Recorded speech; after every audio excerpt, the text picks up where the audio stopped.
Hi guys, welcome back to another episode of the Storytime Society. I'm your host Jamie and I'm so happy that you're here. I'm so glad you're alive.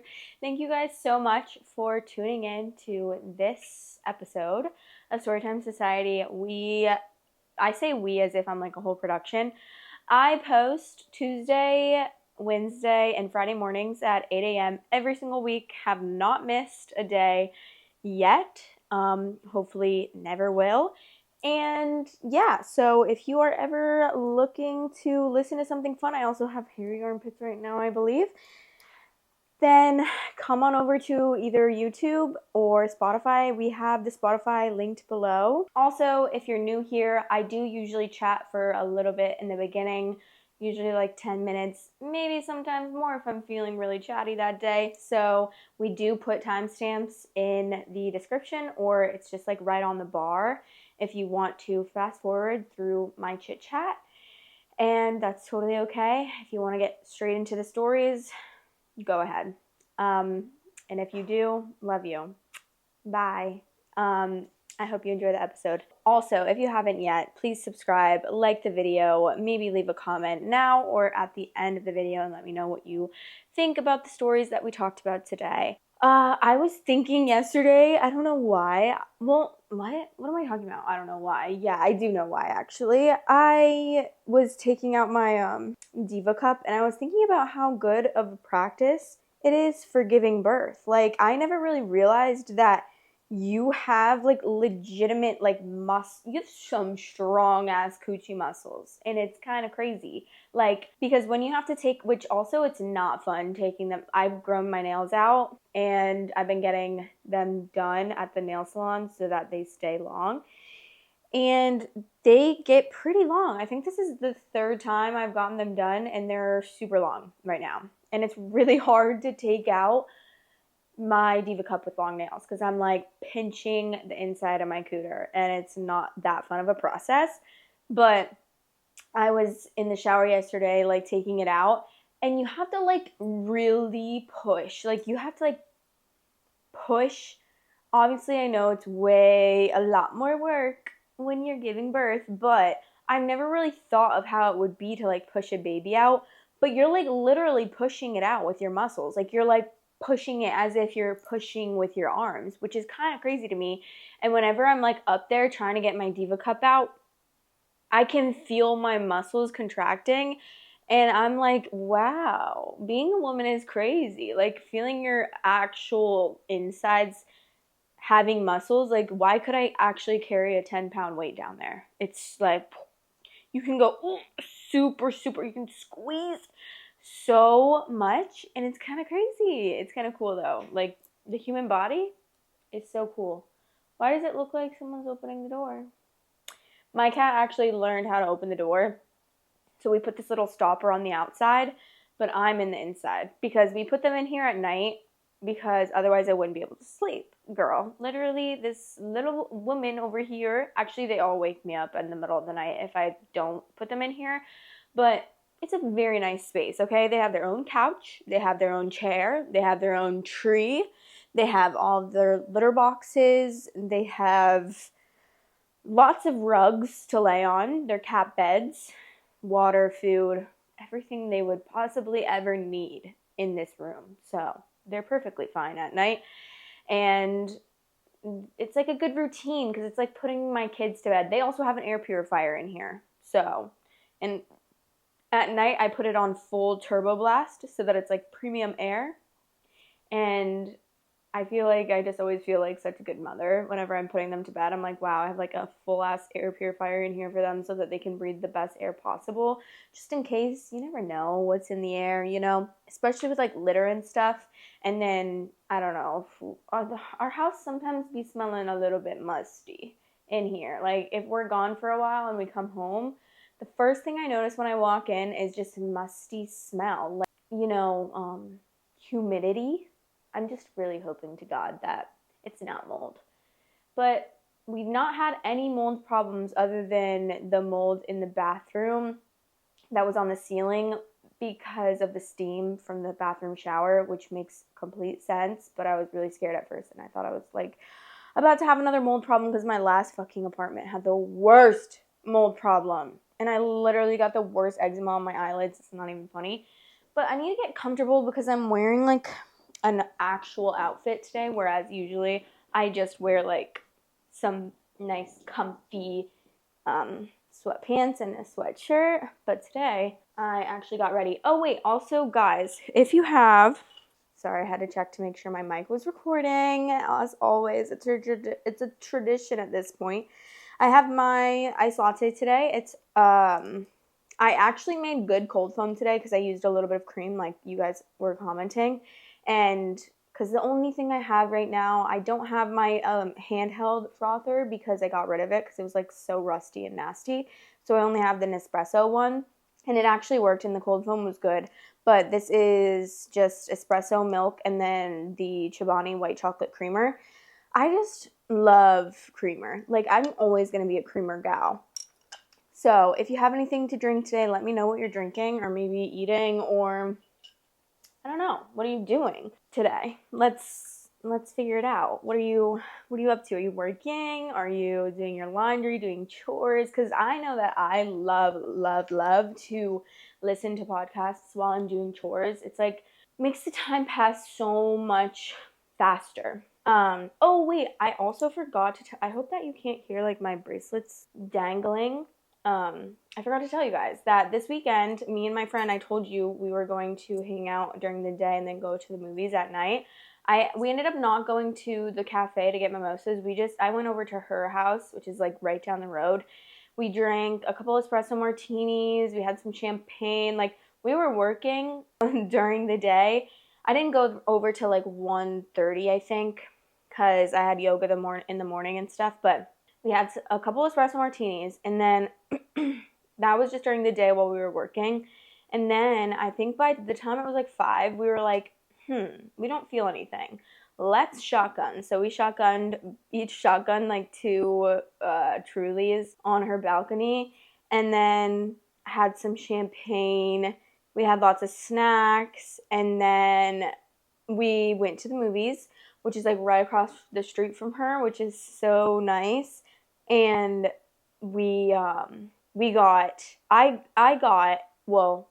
shared some chicken tenders and curly fries, and they give us so much food. It was actually crazy. And then she got a bottle of wine for us, so we went to Smile 2, and let me tell you, I don't know, let me know, guys, please let me know.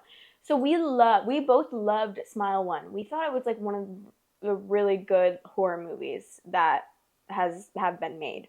It had a really good plot, like it had a good storyline. It was really good. It wasn't like cheesy. But then the second one, I don't know if it was just because we were too like drunk and it was just confusing. It wasn't even confusing. It was just like, it was stupid. It was kind of stupid. I'm not even gonna lie. So let me know what you guys thought. Like, did you guys think it was good? If you saw it, let me know. But after that, we left the movie theater and we went to find Terrifier 3 because we just wanted to see a little bit of what it was, because we've never seen any of them and we've heard like it's crazy.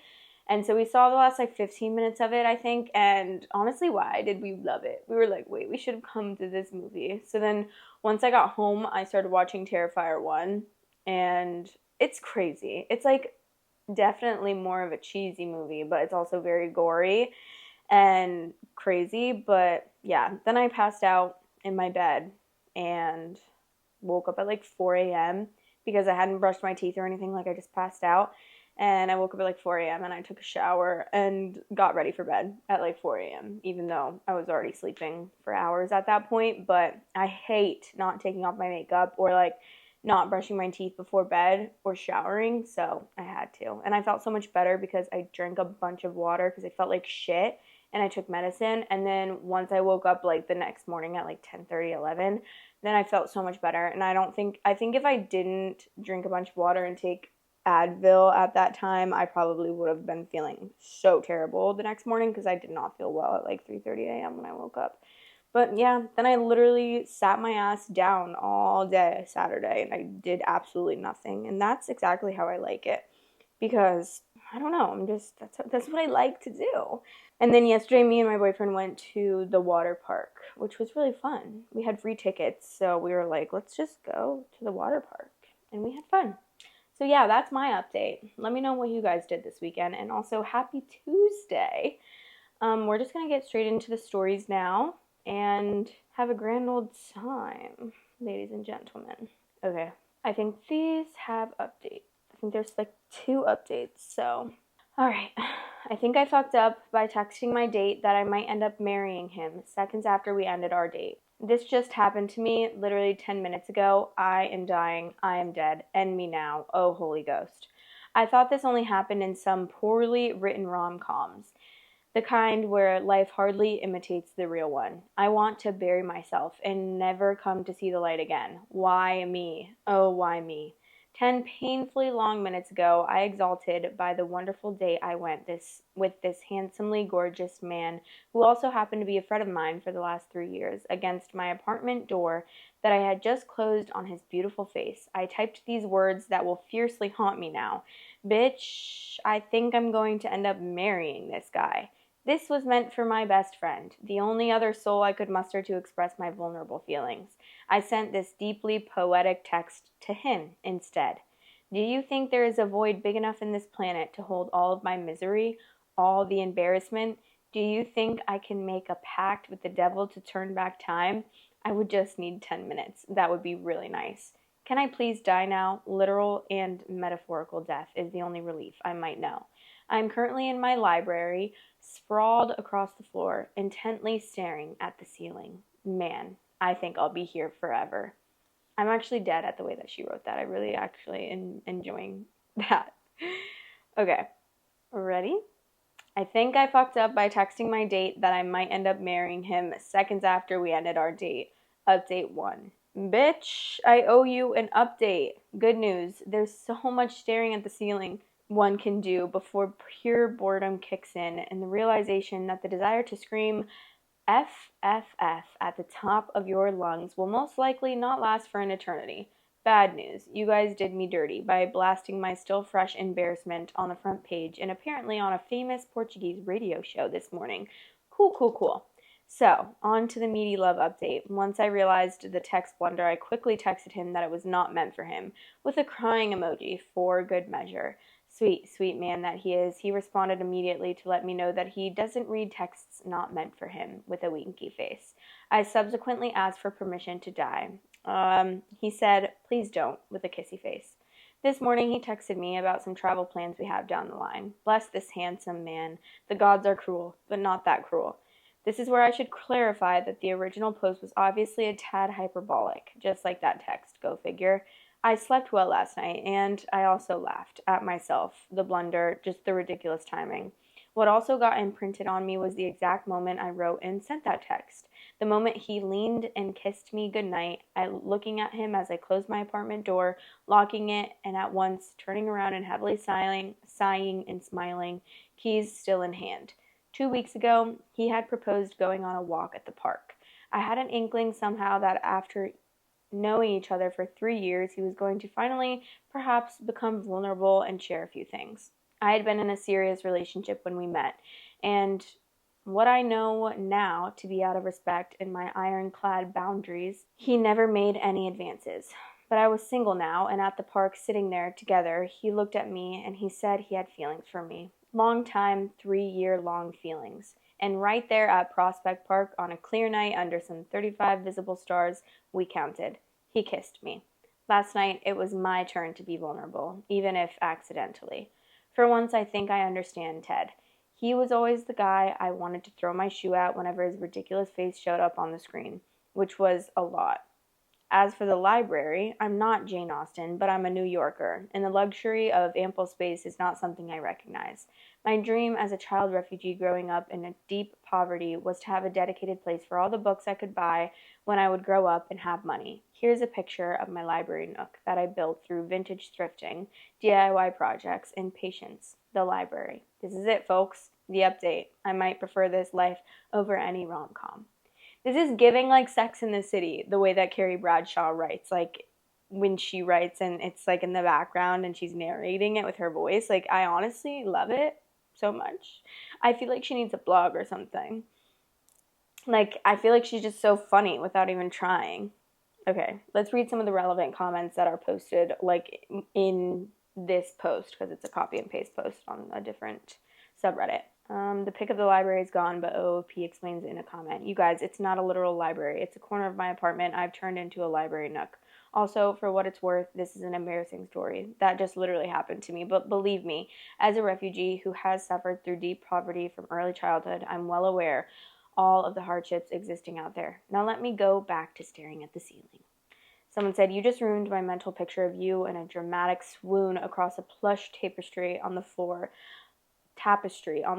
of a dusty Victorian library, cheeks flushed, and with the back of your hand across your forehead, muttering things like, woe is me, and verily I am vexed. Make it into a joke, bring up that's what they say in those rom-coms, and honestly, just make it a laughable experience for both. Example, bitch, I think I'm going to end up marrying this guy, says every girl on a rom-com.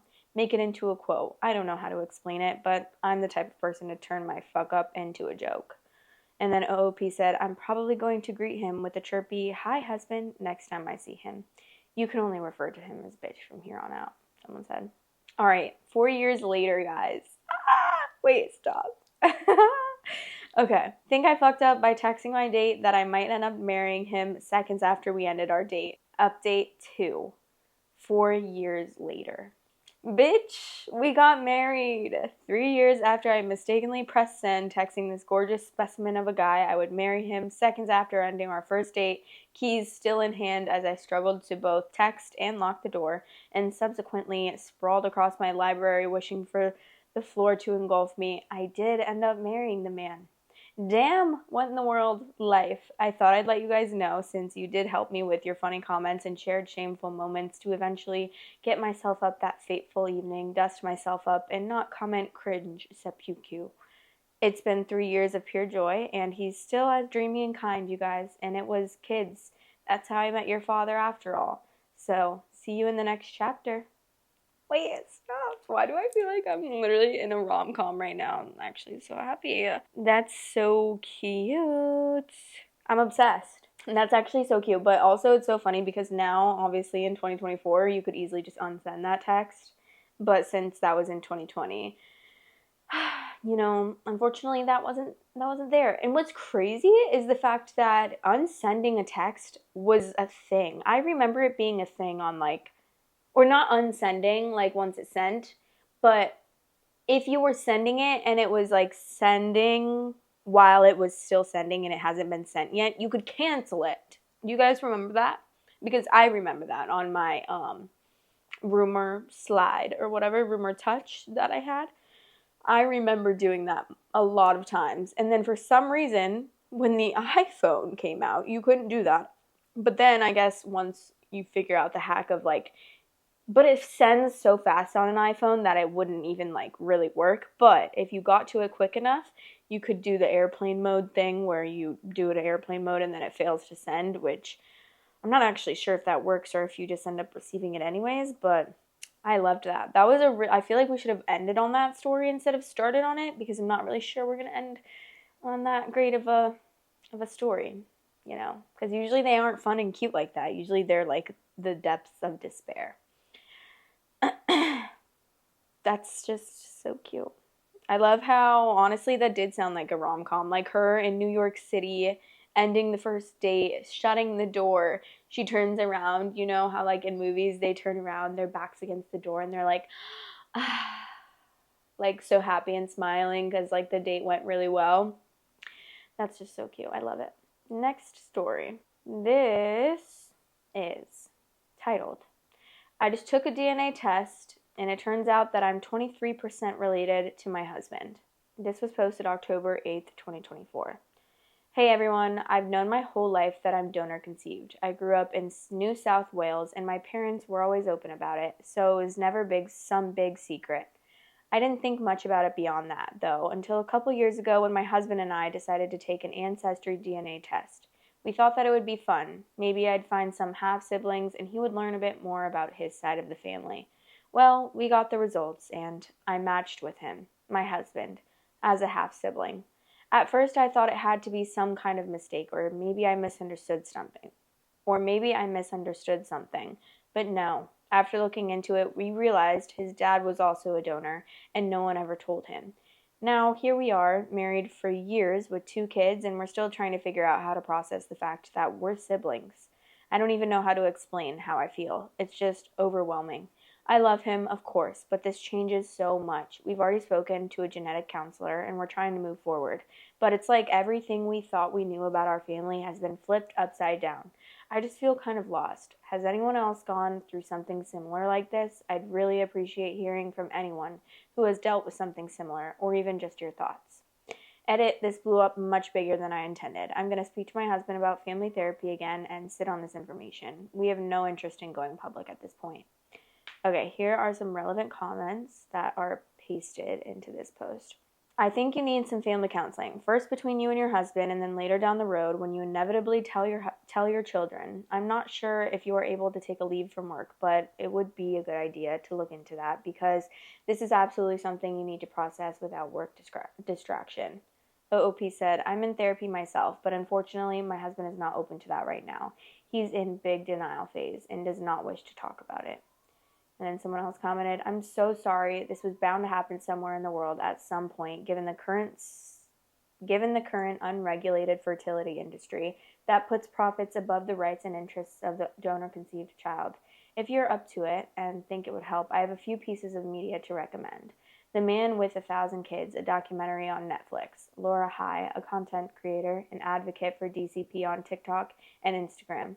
Multiple books have helped me, such as Inheritance by Dani Shapiro, Uprooted, and The Lost Family. I have not come across this particular scenario where children were conceived by accidental incest between DCP, but a lot of people have other traumas related to the industry and have explored that. I also understand if you don't want to research the situation. I didn't when I first learned I was DCP by surprise. Talking to someone is important though. You will be okay. Your kids will be okay. It's super weird and icky that this happened, but it's not your fault. Wait, am I stupid? Or what is DCP, guys? I'm sorry. What does DCP stand for? Sorry. Donor conceived person. Oh my god, shut the fuck up. I'm dumb as hell. Okay. OOP responded back to that comment and said, I've actually seen most of the media and read a couple books from the Australian DCP. I'm lucky to have been told early that I was donor conceived. It was never a huge factor in my life until now. Alright, now we're on to the update. I just took a DNA test and it turns out that I'm 23% related to my husband. Update. Thank you so much for all the responses, support, and advice. I've taken some time to process and I wanted to provide an update on where we're at. First, I've been in individual therapy and working through everything. It's been incredibly helpful to have a space to just unravel my thoughts. My husband has also told me that he's open to couples therapy, which is a big step for us, and I'm hopeful it will help us navigate this together. To confirm some things, yes, my father-in-law is the donor, which makes him not only my husband's father, but also mine. It was a lot to take in. We're both really angry that my husband's dad never told him the truth, and at the moment, neither of us are talking to him. It's just too much. We've also discovered about 40 other siblings so far, all of whom live nearby. That was another layer of this experience we were not prepared for. We haven't met them all yet, but knowing they're out there brings its own set of challenges and questions. As for our marriage, no, we're not divorcing. We love each other and we're committed to working through this, but we haven't told our children yet. We plan to get professional advice before we do. This isn't something we want to rush into without understanding the best way to approach it for their sake. I know many of you are part of the donor conceived community, and I just want to say that while I'm very aware and involved in spaces like We Are Donor Conceived, and I follow creators like Laura High, Donor Dylan, The Queer Mama, Rachel, strangers like me, DC, Sunny, Evie Lucas, etc., I'm not interested in speaking to anyone publicly about our situation. I'm really proud of people like Victoria Hill for going public, but that's not what's best for my family right now. Thanks again for listening, for the advice, and for your understanding. We're taking this one day at a time. 40 other siblings is crazy, but I feel like I don't know a lot about any of this, and it's interesting that this person is who commented and said at some point this was bound to happen given the current unregulated fertility industry that puts profits above the rights and interests of the donor conceived child, which I'm not familiar with any of that like kind of stuff, so I have no idea what really they mean by that. But you would think that like if someone donates their sperm, why wouldn't it be like why wouldn't it be a fuck, what is it called? Like why wouldn't they just spread the sperm and I don't know, why wouldn't sperm places in different like states and stuff send each other their sperm, like their donor sperm? Because why would you think that you should have all this sperm and then you're going to give it out to 40 different families and they're going to have kids and then they're all going to be living in the same place? The odds of them meeting each other, if they're in like a smallish town or a few towns away from each other or something, like the odds of 40 people being siblings and coming across each other and possibly dating, I mean, the more siblings or the more, the more people that are made with that sperm, the higher the chances of them meeting their sibling and possibly liking them as more than just a friend gets higher and higher, Like, I mean, 40, if I were in my small town back home, if I was in Bettendorf, Iowa still, and my dad was a donor and he just donated all this sperm and made 40 kids around, I don't know how long the sperm lasts or like how old their siblings are. But if they all live nearby, it's like, wait, but if they're all created around the same time and I have 40 siblings that are like near my age or maybe even the same age as me, that would not be that hard, I feel like, to find someone. Because when I'm growing up in my small town, like I know a lot of people because I have lived there for my whole life. So if that were the case, I probably would have maybe possibly hooked up with one of my siblings at some point, and that would be actually crazy. So I don't really know what you do about that. I'm sure there are suggestions out there because this isn't something that I think about every day, but obviously it's like a problem because there's like communities and stuff for donor conceived people. But I don't know, that's crazy. There has to be some way to regulate that, no? Like, what, you're just going to use, how much sperm did this man give? I mean, if it were that easy for me, I would probably be donating sperm too, because damn, you just gotta jerk off into a cup and then you can like make some money from it. I'd be doing that every day, especially with how much men jerk off these days. Like once a day, go to the clinic, jerk off into a cup for a year. How much money? How much money are we talking? Because I feel like I could make a living off of that. But unfortunately for women, it's not the same. Because to donate our eggs, it's definitely a lot different. I don't know how I would feel about having my eggs just out there for like random people to have. It'd be kind of cool because it'd be like, oh, I mean, I would want to be able to pick like who gets my kids because I'd be nervous that like bad parents would get them. I don't know. Obviously, I wouldn't be able to pick though because I'm donating my eggs to a clinic. But okay, let's read some of the top comments. For fuck's sake, 40 siblings nearby, their kids are going to have potential dates DNA tested. Are going to have potential dates DNA tested. Yeah, how many kids do these siblings have? That's a lot of first cousins to avoid. Genetically and thankfully for all those people, the concern regarding birth defects associated with incest are most likely to show up in close family members like full siblings or parent and child, and quite rare between more distant relatives, but also birth defects generally only show up after multiple generations of incest. Oh, shit. The fact that the OOP and her husband are already half siblings also hopefully helps reduce the risk of their children having issues. I don't get it. Yeah, the chance of birth defects if you have a child with your first cousin is roughly the same as if you have a child after 40.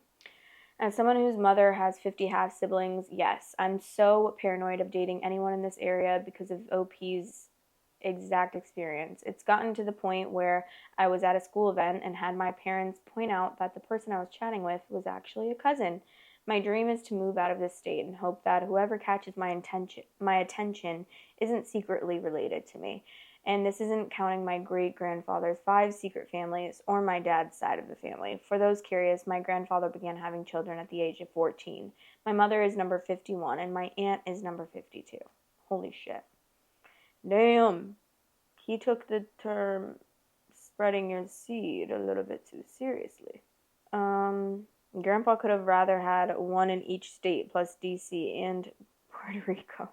Oh my gosh. Literally, the initial children born of incest don't typically show any problems. It's when their children have children with someone too closely related and so on. Either of them could easily marry their double first cousin on accident. Oh my god, the way I'd be going somewhere so far away. Like, bring me 20 states away, please, because I do not want to be dating my brother. I mean, obviously it's so different. Like, we've talked about this so many times. It's so different just finding out you're related to someone after, you're how old with 2 kids. You obviously didn't grow up with them as your brother. So, it's definitely weird, but it's like, okay, we're brother and sister, but I've only known you as my husband and the father of my kids. So it's like, in the back of your head, yeah, you're like, oh my God. But, I mean, you have 2 kids and you're married. You're not going to get divorced. I would not get divorced. Like, no matter who or how many people say, like, ew, that's your brother. Like, no, you're not going to get divorced. Most people are not, I feel like.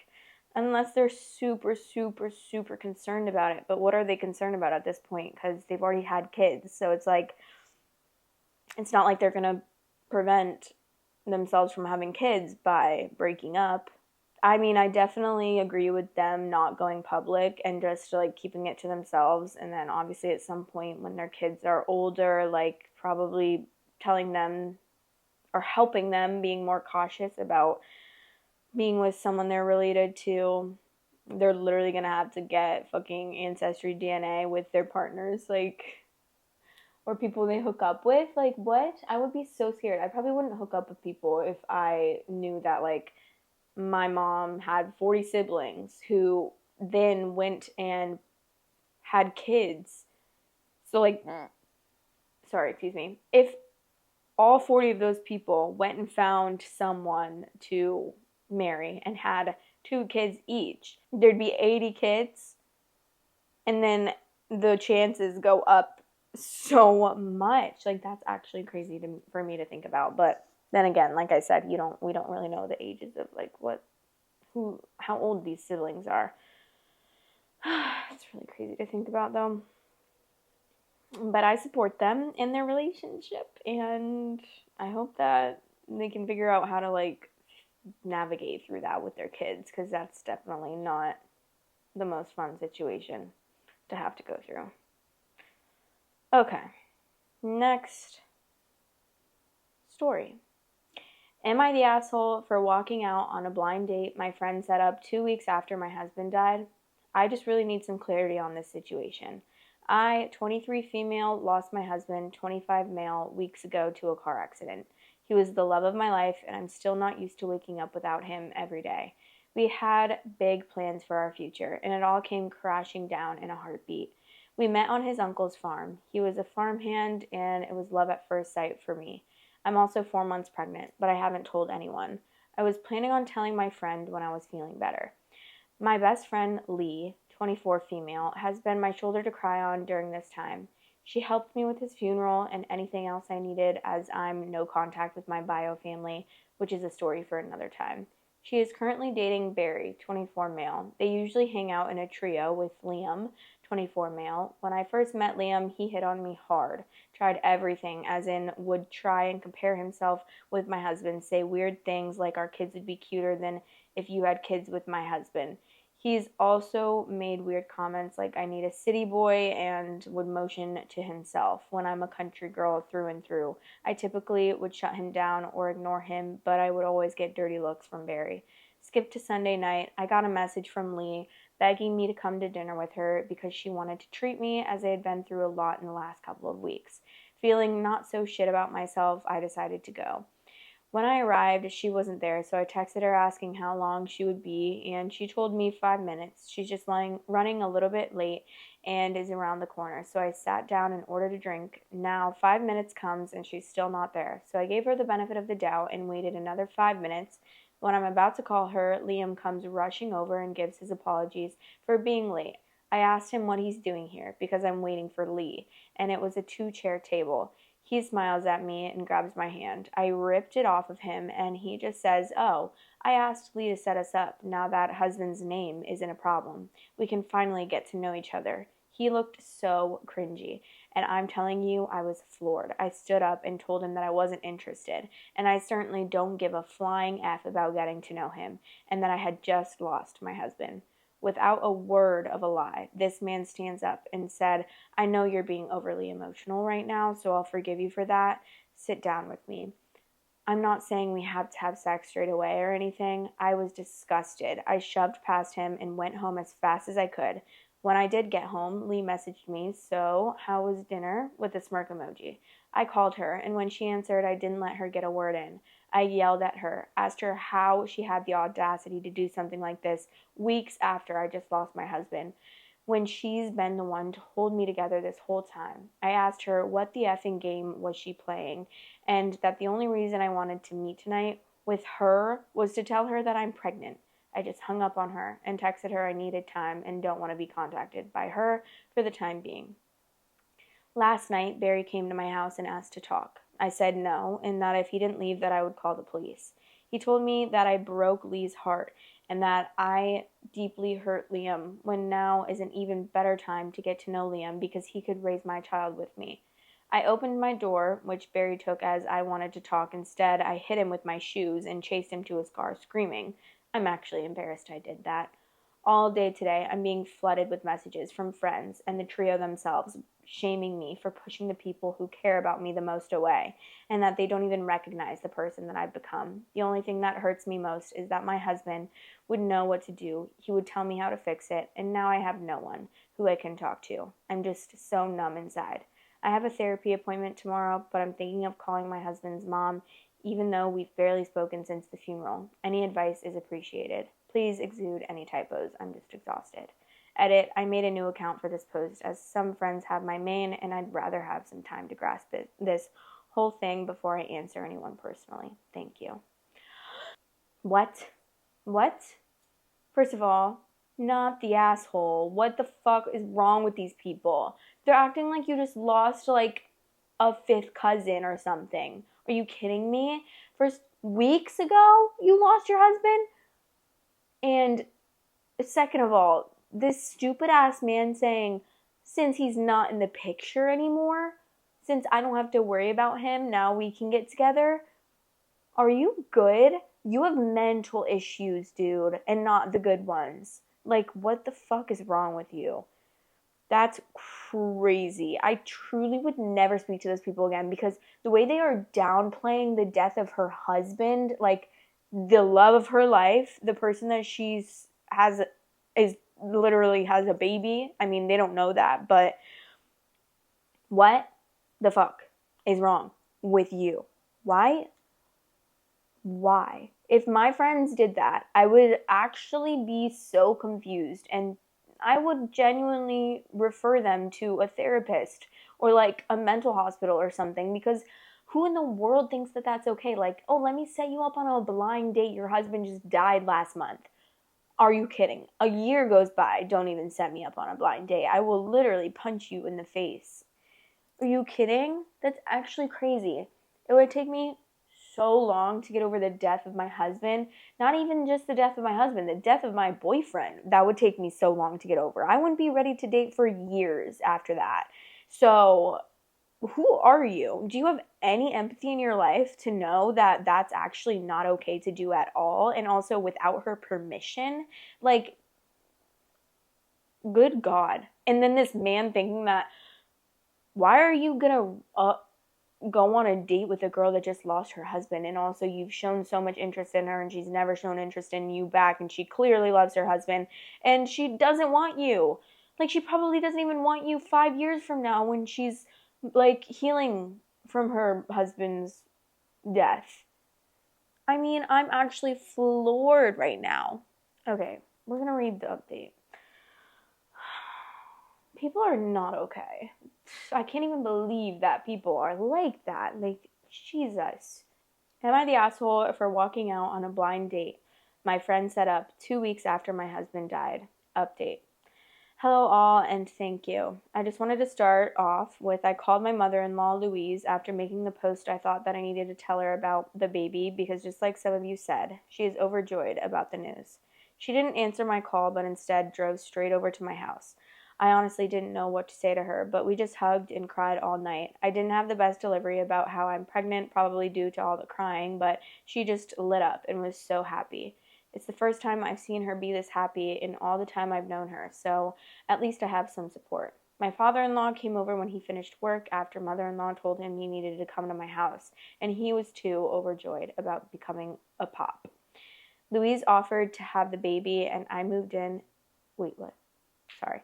Louise offered to have the baby and I move in, and I agreed. She said that I can sleep in my husband's old room, which was a little bittersweet.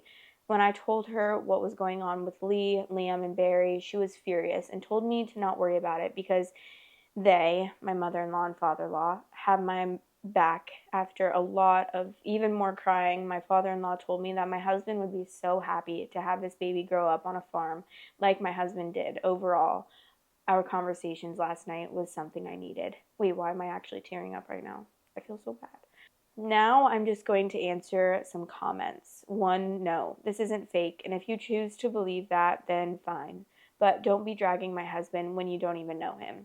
Liam didn't kill my husband. It was a car accident. My husband died on impact. Nothing crazy went on. It's just awful, but it is simple as that.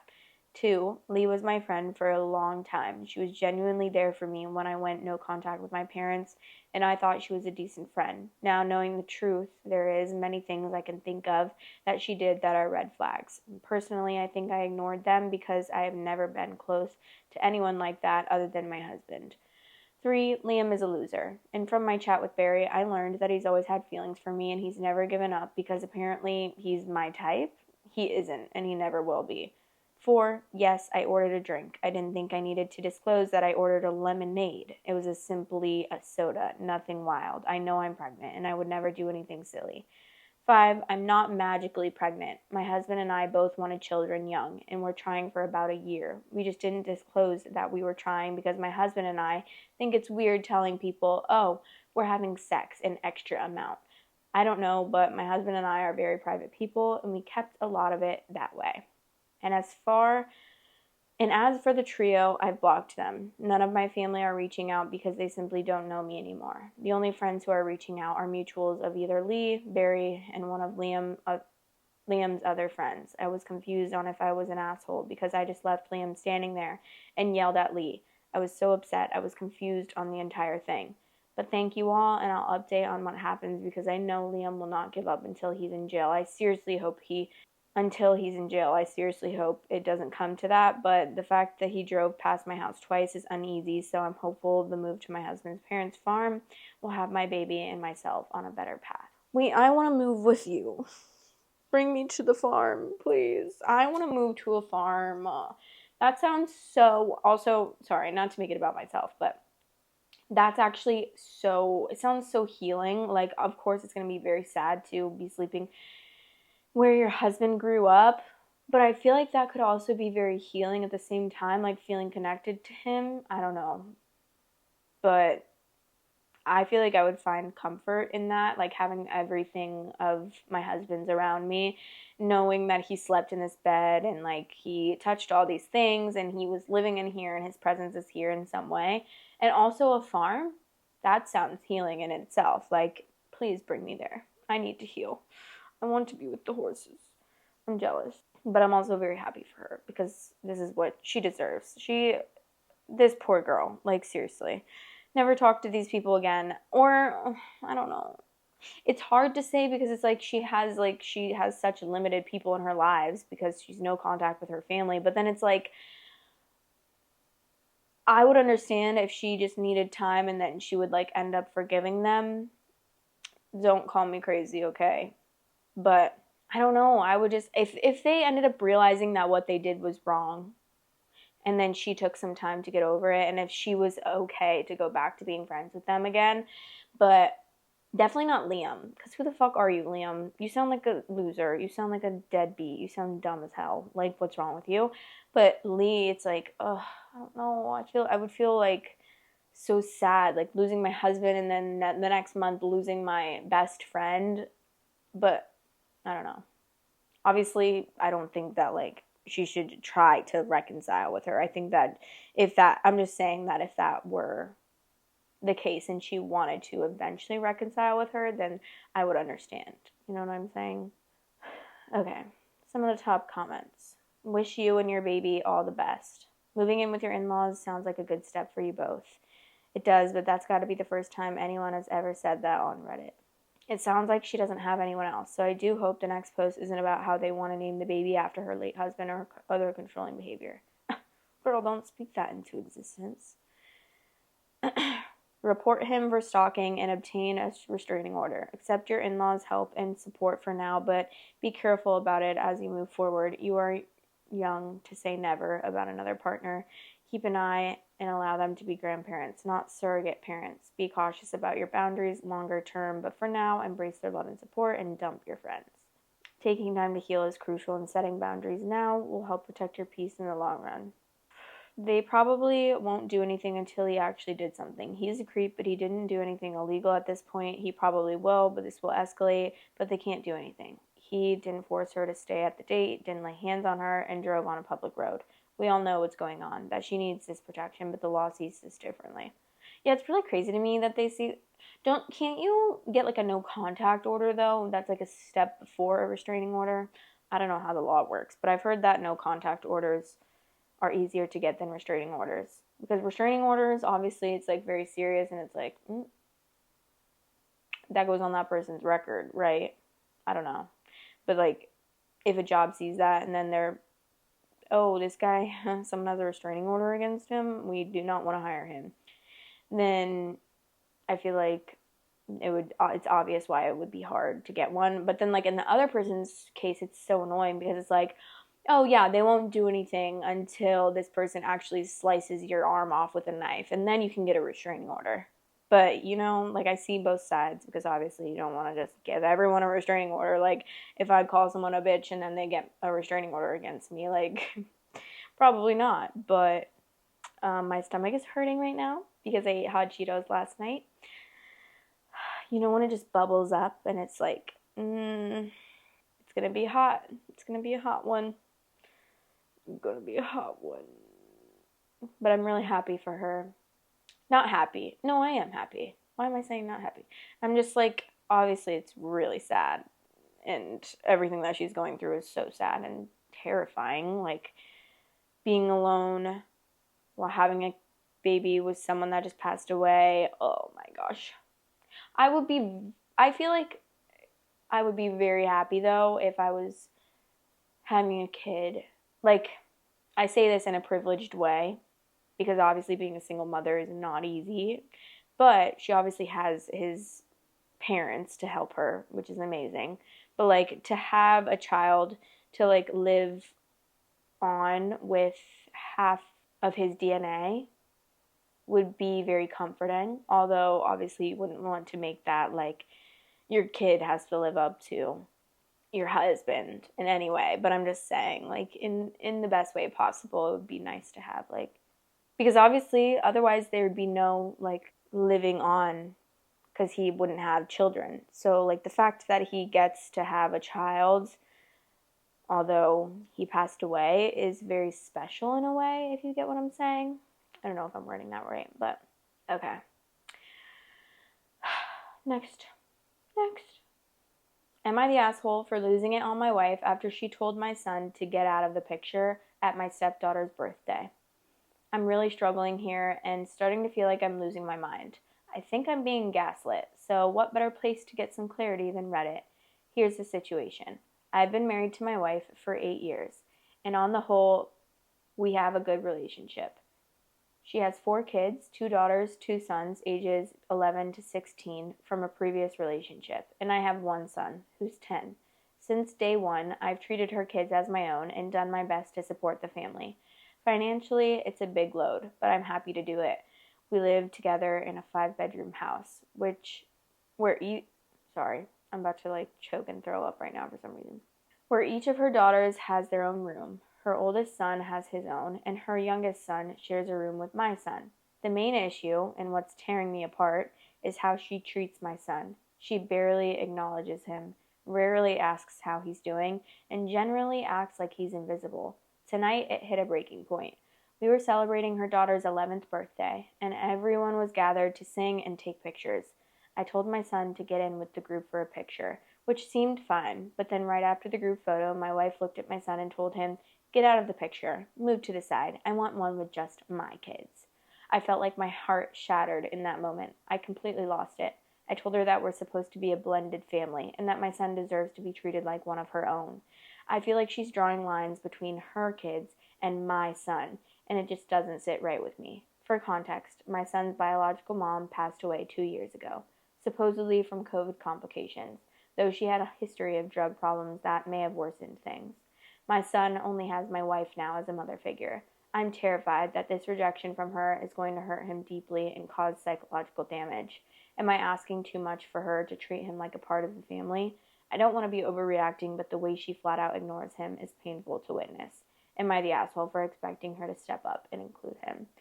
The fact that you're even saying or asking if you're the asshole is crazy to me because obviously, like, yeah, once you get married, you have to accept that you're gonna need to blend your family and accept this child as one of your own, especially if he doesn't have a mother. It's like you're the only mother he has now, and you're just leaving him out. The way that I could never even do that to a human being, let alone my own stepson, like, I could never be like, get out of the picture. I just want one of these people. Like, in general, as a general statement, like, I would feel like a terrible person. So it's kind of really scary, actually, that this girl is like doing that, especially to a little child, to a 10-year-old child.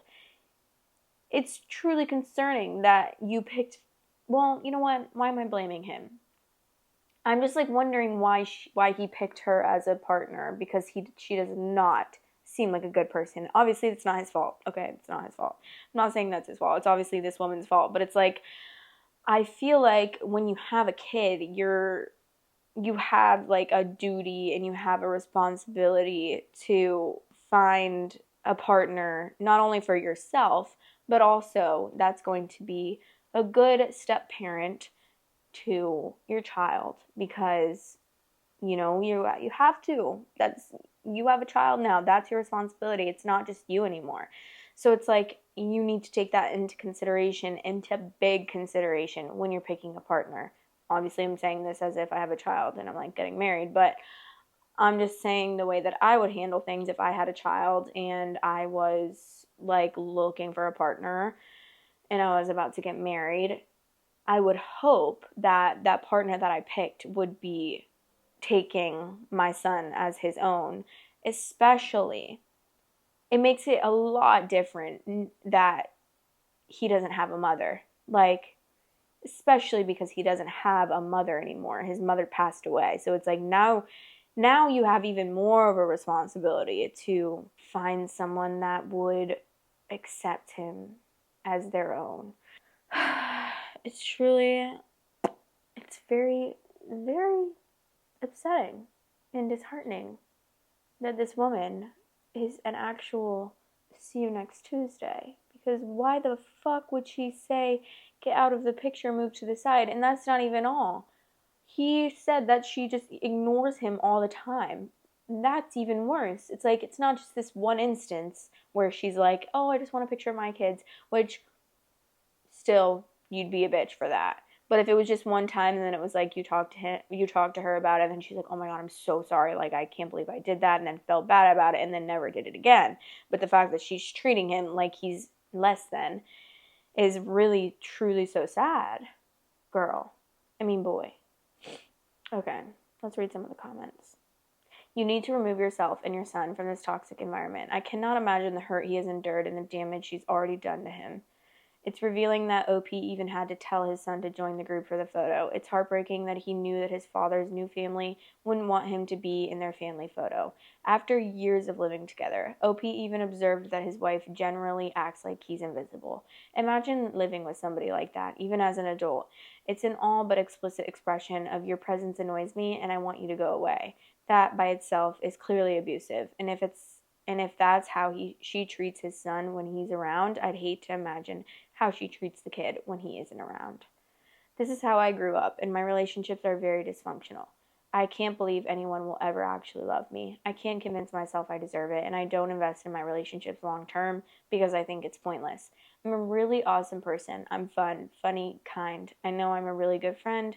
I know because I try so effing hard to make people think I'm worth loving, and I can't believe it when they do. Instead, I think they can see how I'm begging and think that I'm pathetic. It's frustrating for everyone. My heart aches for this poor child.